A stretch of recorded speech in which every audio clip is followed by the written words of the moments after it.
Ayan, hello, good morning. Ayan.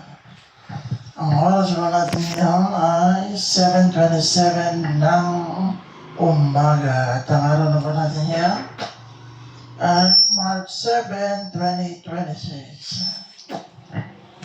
At sa buntot pagkakataon ay binabati na po natin ang isang maligayang kapistahan ng Happy Fiesta Barangay Santo Tomas City, Batangas. Ayan.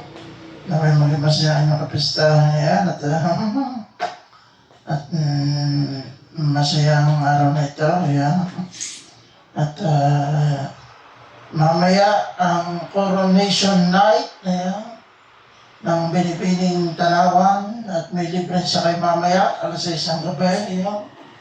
Abangan po natin lahat yan at yun lamang po at follows on Facebook, YouTube, Instagram, and TikTok. Bawal guys. Wala ako makikita lahat. God bless us all. Bye.